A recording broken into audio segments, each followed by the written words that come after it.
All right. As I mentioned, I have special guest Ryan Shantz on the show today. He is the founder of SumoQuote. So, Ryan, thanks for joining the show. Thanks for having me, Dylan. It's great to be here with you, man. Yeah, I'm excited just because as we talked leading up to the show, you are a very creative guy. You're very entrepreneurial. You have a lot of success in the business world, and I think it's interesting that you've been in different business lines and you've kind of applied that entrepreneurial insight and passion to the roofing world and to SumoQuote. But before we get into all of that, I just kind of want to give you a chance to give our listeners your background. I know you were a partner in Epic Roofing, so kind of give your background in the industry and an overview of Epic Roofing. Yeah, you bet. So I actually started shingling for Epic Roofing when Epic was 6 people. So Epic has now grown to about 150 people, so a little different than when I started. But I started shingling for Epic back in 2003.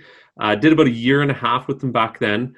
I went and did some other things because shingling, roofs didn't seem to be what my long-term goals were. So I did some other things, did an MBA, ended up buying a denim line of all things, a blue jeans company. Ran that for 2 to 3 years, and which was very interesting and great. I was fortunate to learn a lot there and then move on. I sold that to a company in Germany, and then Epic at the time came knocking again and said, and by that point they were about 80 people. And they said, hey, now we feel like you'd be a better fit because now it's going to be more about the management side of what you can bring. So joined Epic again, bought in as a partner a year later, loved the business and the industry. But as a part of that, we built some technology to help with our sales side specifically, which is now turned into SumoQuote, and having a blast with that these days. There's a lot of good things and a lot of growth going on there. Yeah, it's such an interesting story. And for the background of Epic Roofing, are you guys mostly residential? Are you mostly commercial? Are you half and half? Where are you located? Yeah, we grew out of the residential side. We're about a 60-40 split right now. So our commercial division has certainly grown significantly in the last number of years. I come from the residential side, so that's the side I know better. But on the residential side, we've certainly been growing the retail side of our business, but insurance was always our bread and butter. And if anybody Googles Calgary hail these days, they're going to see some crazy pictures of a storm that hit us recently. So we're all out on the roofing side right now, which is great. And yeah, it's fun to see some actually new and interesting ways that we're using SumoQuote through the processes there as well. Yeah, I Googled images of Calgary and it's just unreal, the amount of hail you guys got and the size of hail. It's just otherworldly.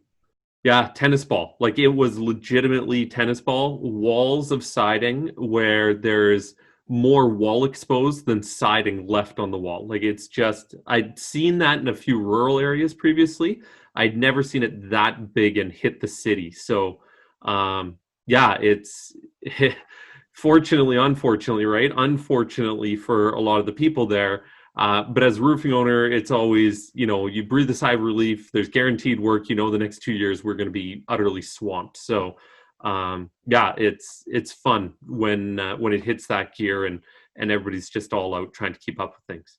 Oh, totally. I mean, when you're in the storm restoration business and something like that happens, it's a good thing. I mean, it keeps your business going and you're helping people too. It's just a great situation to be in. And thankfully here in Dallas, I think Dallas and Colorado get more hail than most regions in the United States. So it's kind of the same deal. It's something we rely on. So we're definitely, if you look at the SVG training, we're definitely more storm catchers than storm chasers here in Dallas because the hail comes to us a lot. But yeah, you have such a I did the research one time, and I think it was something like 18% of home exterior claims are made in Texas. And the following, you nailed, 11% was in Colorado. That was the most recent that I had seen. So, yeah, of course, you nailed it bang on there for the industry. Yeah. So you have such an interesting background and you became a partner at a very successful roofing company. And at Roofing Mastery, we really like to focus on three major components of the business, which is leadership, sales, and online marketing. But as far as the leadership component, since you've been a partner, a part owner, and you've helped guide this company in a direction before SumoQuote was founded. What's been the biggest key to your leadership as a team and with your company? It's a great question. I think and there was a Facebook conversation on this the other day where people were talking about, do you try and grow to be a larger roofing company? Do you stay smaller and try and maximize margins? Where do you go in there? The comment I made on that was, when you become a larger company, it becomes about governance and it becomes about managing risk and liability. So, I think either side you're going to have risk. The risk of going larger is you've got far more overhead. And so you now have a risk that if you don't do a certain volume, you're in big trouble and that can sink you. When you're smaller, you're almost a bit less aware of some of the risks that you've got. So when you're larger, you can afford to hire a safety director, and you can afford to have a CFO that's got, lines us up with strong banking facilities and is managing liabilities and risks and stuff on the financial side. And you can have an HR director. I mean, we've got somebody that runs HR, but is almost more of a chief cultural officer, which has been an interesting twist. And has been phenomenal. Our retention for our employees is incredible. So we've got, but each of those is managing a different part of risk of the company, which when you're smaller, because you don't have somebody with their eyes looking at those things all the time, you might not have people waving their hands and saying, hey, we could be in a bit of trouble here, or watch out for this coming up. So it's harder to be as aware of all the risks.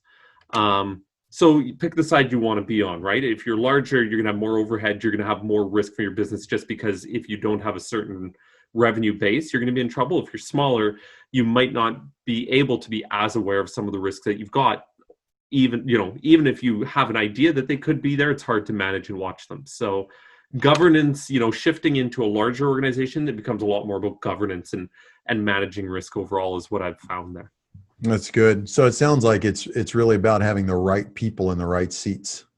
You got the right people on the bus in the right roles, and you've got a scorecard to make sure that governance is taking place. It's kind of what I hear you saying. It is. Yeah. No, we as partners, we've had to be because there's 6 of us that are partners, and we've had to draw very distinct lines, right? Because in one hand, we're a partner and we sit on, board of directors together. On the second hand, we're an employee. And so we don't get all paid the same thing just because we're all partners. It's not equal there because we've got different roles in the organization. There's a market value placed on that. So we've had to make sure, and it's taken time, and we've had to, work amongst ourselves to make that fit. But man, the group of guys, what I say, 6 partners is, people look at that, it's like, wow, man, that, it's hard enough to do with 1 or 2, 6. And yes, I don't always get my way with things there, nor do any of us. But the balance that we bring, and then the integrity of my partners, I'm incredibly grateful for them. So I'm very fortunate to have a very, very good group of guys that I'm partners with. That is so good. Yeah. I mean, it's like you said, that brings more difficulty, but it brings so much more wisdom when you have that peer group and you guys can bounce ideas off one another and really look with so much more wisdom. That's really good. So, well, let's switch gears and let's talk about difficulties and challenges, because you guys have scaled and grown a successful company. You're continuing to grow. What was the biggest pain point that you guys experienced at Epic Roofing that gave birth to SumoQuote? Because you go from being a guy that's growing a roofing company to now you've got a software solution. Yeah, well, it's even more random than that, because I go from a guy in fashion, in denim, to a guy in construction, to a guy in technology. So, the pain that we felt there was, like I had mentioned before, we were so reliant on these storms, and we'd gotten them year after year, but we knew if there was a year or 2 years, or heaven forbid, 3 years, that we didn't have a good storm, we could be in real trouble as a business. So we worked hard on diversifying. So hence the commercial company that we started and built, right? But then also SumoQuote. So SumoQuote was initially meant to be a tool to help create a very fast, professional-looking quote that hands down look better than everybody else out there. So if a homeowner is getting 3 quotes, which is common on the retail side, we knew ours was going to stand out as the most professional option by virtue of how well it was put together. And we could do it really, really fast. And so selfishly, we initially just built this prototype of what's turned into SumoQuote for ourselves. And it worked incredibly well. In 2016, when we started using it, our closing rates, our win rates were 27% on the retail part of our business. And in 2018, they were up to 44%. And most of those are cold leads. We do a lot of digital marketing. It's not just the neighbor next door signing up. Like we've got to, to maintain our size, we've got to do a couple thousand roofs a year, right? Or projects a year. So, it was the biggest thing for us was closing more of leads already coming in through the door and actually winning them at higher margins, because we didn't have to justify or price match competitors that were obviously not going to provide the type of experience that we were showing the homeowner we were going to be able to provide at the front end there with the quotes. So the pain was trying to stand out. You've got a crowded market. Ultimately roofing contractors, we kind of all end up looking the same, sounding the same, smelling the same. Like it's hard to tell us apart. So we wanted to do something very visual and very practical to show the homeowner right up front that they're going to get a different type of experience with us as a business. I love that, just because with a background in online marketing, that's something that we were constantly trying to do for our customers was, okay, you are a doctor or you are a plumber or you're a contractor. How do you stand out in a crowded marketplace? And I just heard a sales guy yesterday talk about how the homeowner had multiple bids on the roof. And he said, well, I don't know if they're going to pay for this. And he was so concerned about the price, instead of just standing out to have exceptional work, exceptional communication, an exceptional process. And he was so concerned about price. And I just hate it when I hear guys trying to make a race to the bottom, because it's bad for everybody. Instead, like you just said, instead of trying to compete only on price, if you could figure out a way to just look professional and engage in a professional process, that'd be so much better.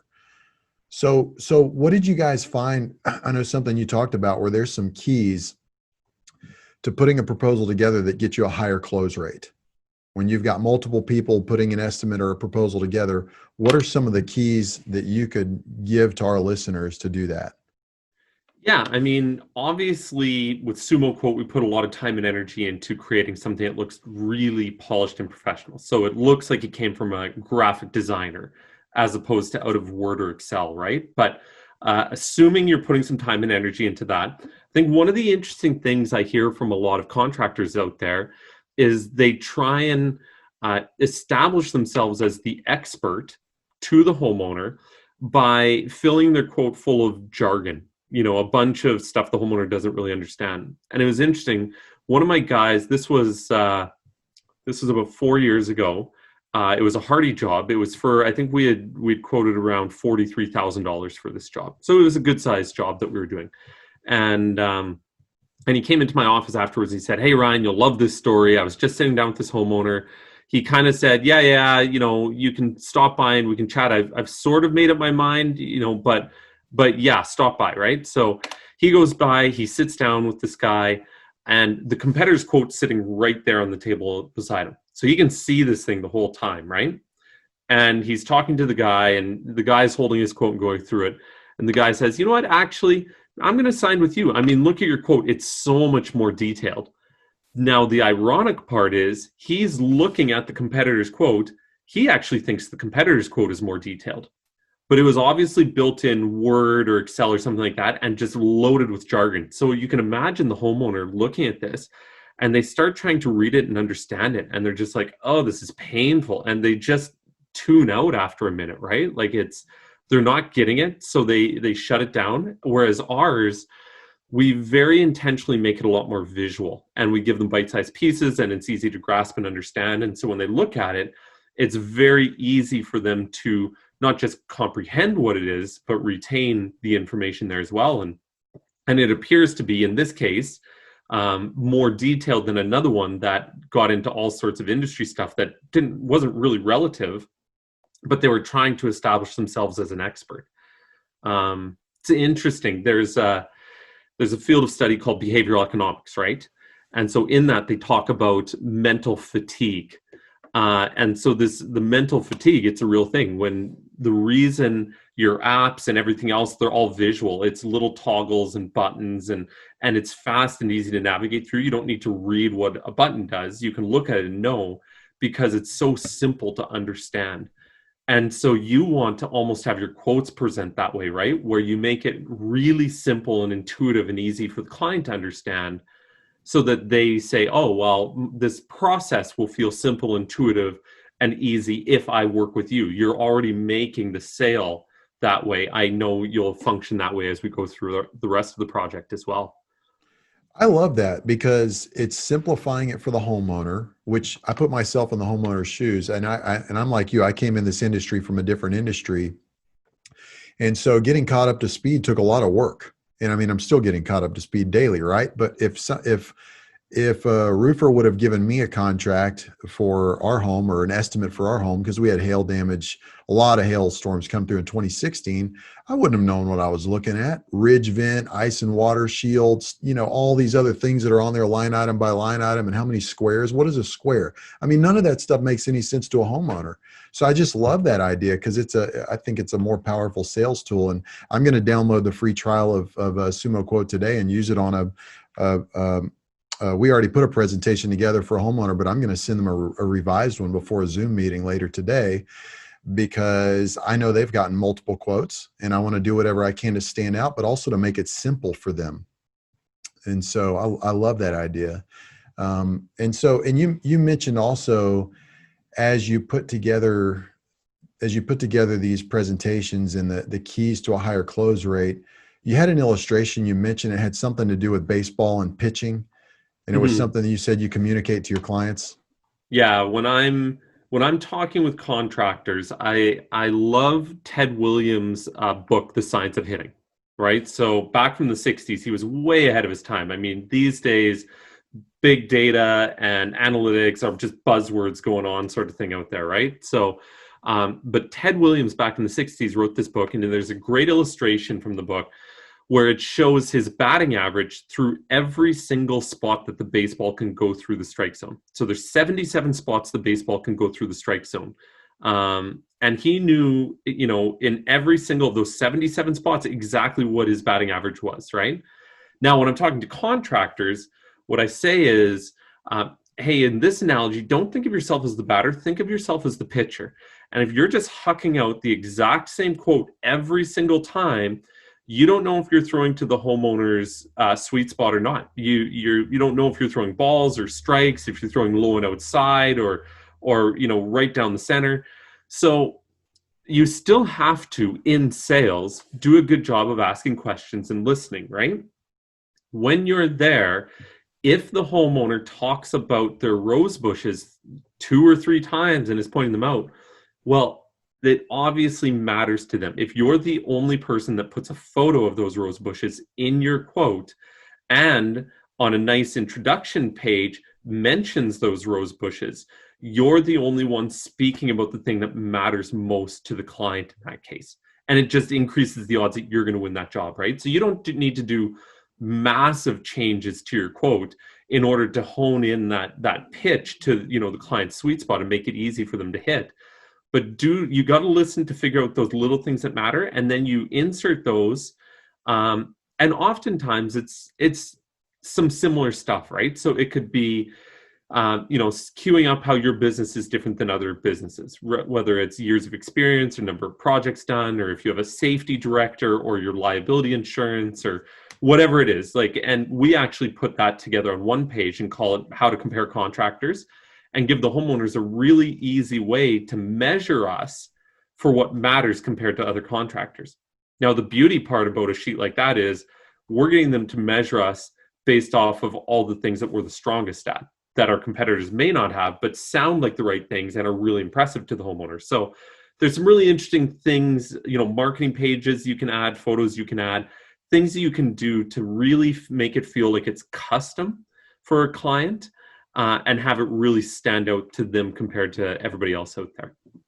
That's good. That's really good stuff. Now, obviously, I haven't used SumoQuote, and I will later today. But for guys that haven't even looked at it and they're driving in their truck or driving in their van on the way to a job and they're thinking about this, what's the simple process for using SumoQuote?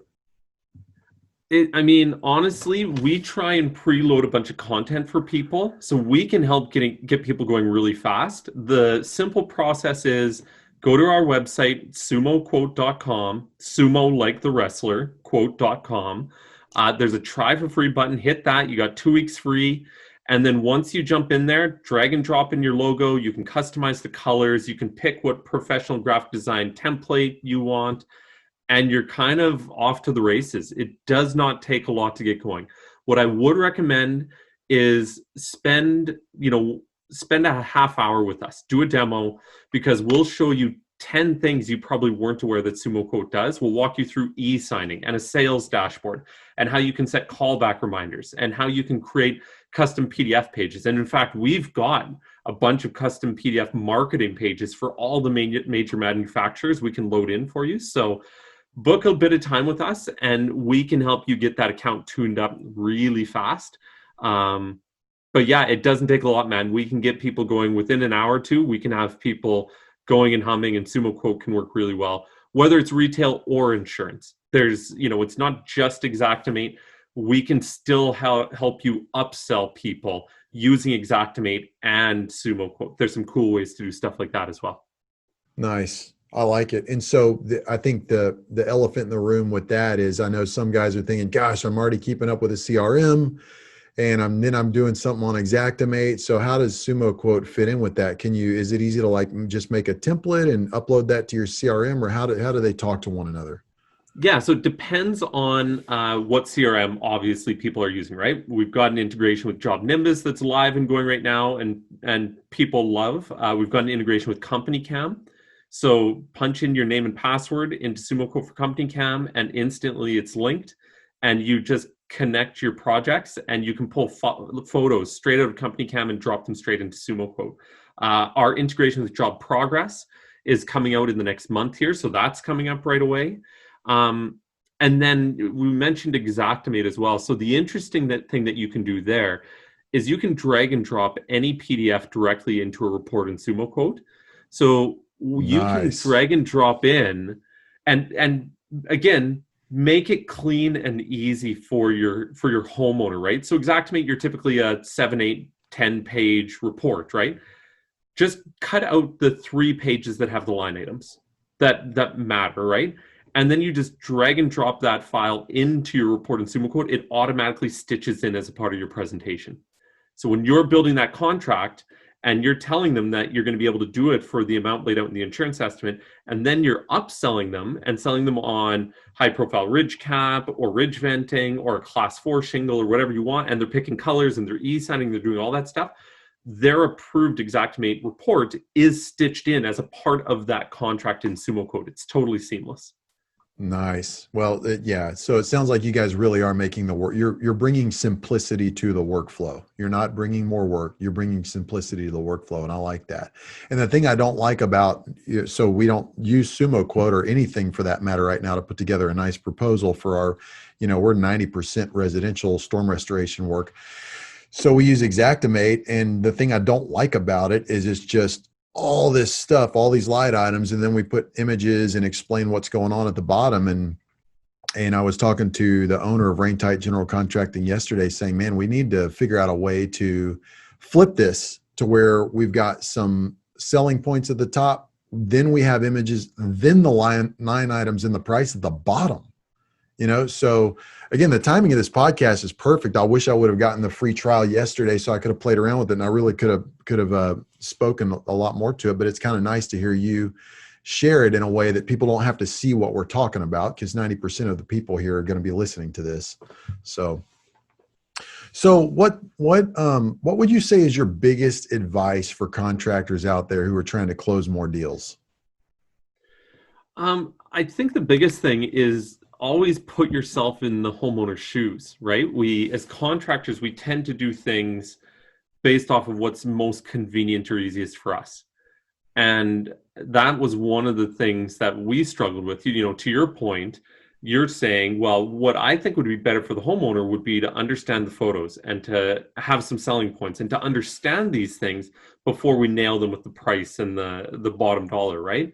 And that's a better way for the homeowner to understand it. They understand way more, and they're not just nailed with the price, you know, their head spinning, and then they're trying to, you know, climb back to get to where they should have really started in understanding the scope of work and why it is what it is and how you're going to help them and how you'll engage with their adjuster, and really communicating to them the value that you're going to bring throughout the entire process. So I think, you know, that would be the biggest thing, is always be thinking about the homeowner and what is going to be best for them and helping create unique value for them. One of the things we actually, for our business, use SumoQuote for is we do project summary reports. So at the end of a job, we'll give the homeowner a photo report of the work we completed. And we can have a marketing page in there, you know, asking for a referral. And we can have a warranty certificate that we put in there. So we give them details laying out, here's the type of shingle we installed, here's the brand, here's the color, here's a link to your product warranty page. We give you a workmanship warranty. This is a link to your product warranty page. Here's photos documenting the work and repairs we completed, showing the products we installed. You know, here's the warranty certificate. Oh, and by the way, we'd love to have a referral. If, like, there's such value to the homeowner to give them something like that at the end of the job. And it's really simple. You're just, you know, in SumoQuote, you're just toggling pages on and off and grabbing some templates. We have our front office admin person that sits at the front counter. As soon as our audit our inspection photos, our audit photos are complete, they get an alert through our CRM. They grab those photos, and it's always the same overview photos and showing drip edge installed and showing flashings and protrusions and everything else. And so it doesn't have to be some high level expensive person doing this, but you can really set your business apart in a powerful way doing some of these things by trying to offer unique value to homeowners. That is so good. I didn't even think about that. I mean, you know, that's just a great idea. You know, we are really big on the follow-up process to get an online review, which is huge in a crowded marketplace. But I didn't think about that, adding a kind of a, like, at the end of the whole process, you've really got a follow-up package that you're sending to that's, I'm sure, increases your referral rate. I don't know if that's something 100%. you guys track or not, but.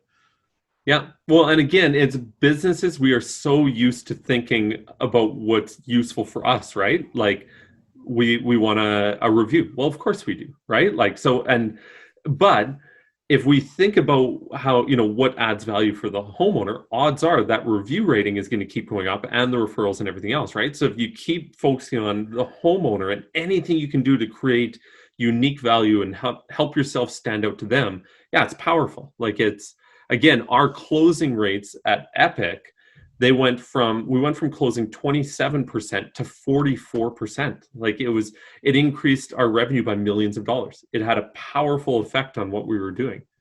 Man, the numbers don't lie. I mean, it's right there in the data. That's good stuff. Well, Ryan, we could go on talking about this stuff. I mean, it's fun. It's exciting to talk about how to be a smart business owner and how to scale a company. But we'll save that for another episode. I think what would be a parting piece of advice for anybody listening to this?